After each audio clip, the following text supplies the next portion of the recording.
नंदुरबार जिल्ह्यातील स्वतःला अतिशय मोठं व्यक्तिमत्व मानणारे पण प्रत्यक्षामध्ये बडा घर का पोकळ वासा असणारे विजय चौधरी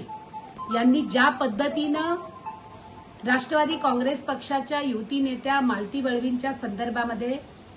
उद्गार काढले ते निषेधार्ह आहे। एखाद्या महिलेच्या संदर्भामध्ये असे उद्गार काढणं आणि तीही कुठल्याही प्रकारचा वशिला नसताना आणि कोणतीही पार्श्वभूमी नसताना स्वतःच्या पायावर उभी राहत लढणाऱ्या सामाजिक क्षेत्रामध्ये स्वतःचा ठसा उमटवलेल्या अशा युवती नेत्याबद्दल असे उद्गार काढणे हे निषेधार्ह आहे आणि आम्ही मालती वळवींच्या सोबत आहोत। त्याचबरोबरीनं माजी खासदार हिनाताई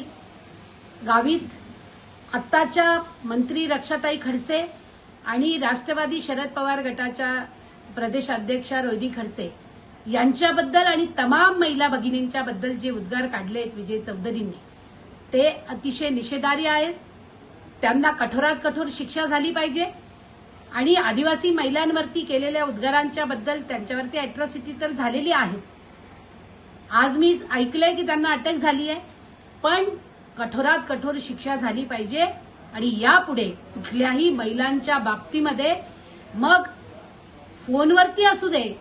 की ज्ञात असू दे की अज्ञात पद्धतीनं सुद्धा कुठनंही अनुद्गार काढण्याची हिंमत करू नये अशी मागणी मी या निमित्तानं करते आहे।